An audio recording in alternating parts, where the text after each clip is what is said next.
We are here at the Morning Bash in Hamburg, where Juli Soffa, Product Marketing Manager, Media and Advertising from Adobe, just had a talk. Hi, Julia. Hi there. How are you? You talked about dynamic creative optimization today. Could you give us a brief explanation of this technology, please? Yeah, sure. Thanks. So, dynamic creative optimization is often called DCO as an acronym, and the goal of DCO is to deliver relevant and personalized ad experience for audience. So when we think about the word dynamic, I think that's really important because what it means is that the advertisement is called together or pulled together in real time, the different pieces of the ads per audience. So because I am a woman living in the UK, the goal would be for me to see a different ad from the ad that you see because you're a man living in Germany and you're in a different audience bucket. And how exactly does that work? Where does the data come from? So the data generally comes from an analytics tool, a DMP or a demand-side platform. And so first you identify the audience and then you're able to launch a display campaign, and then the DCO or the dynamic creative ad is pulled together at ad call time based on the audience. So the audience can be first-party data, second-party data, third-party data, and it just depends what advertisers have and are using at the time. And DCO is not for everybody. Who should work with dynamic creative optimization and why?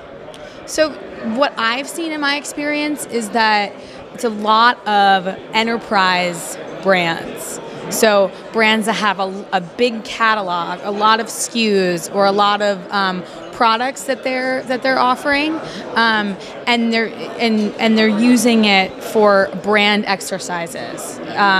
So some of it's for click through and engagement, but a lot of DCO can be for folks who have brand goals in mind.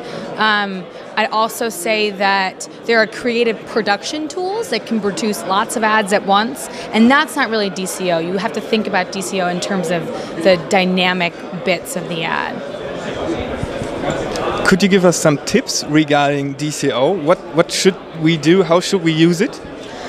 So if you've identified that DCO is the right fit for you and your business, I would say look at your current campaigns, look at what you're doing. Are you doing retargeting, which is kind of the basic application of DCO? And then do you want to be doing prospecting? Do you have the ability as an advertiser to bring in different data sets to better prospect? So really I think there's a lot of work that actually has to take place from a thoughtful perspective as a customer before you do it. So you have to make sure, okay, are we actually ready to do this?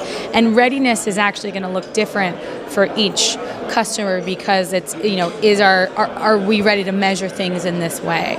That makes sense. So there's just an evaluation process that everyone should do. Yeah.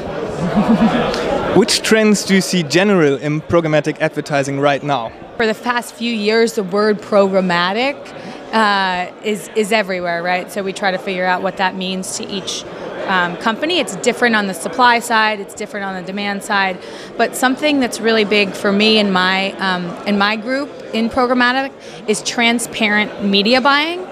So what that means, it means that an advertiser can see what the tool, so the DCO or the DSP tool, is spending on the media.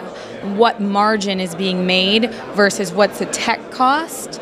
So that's something that customers are really asking for, transparency. So it's not just a flat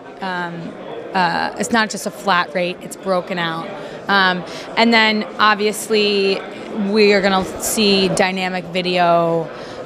So much video is consumed across YouTube, Facebook, that we all should be thinking about a video strategy. Even though not a lot of players have gotten it right, it's still a testing bit, but I'd say the transparency in the video, key trends.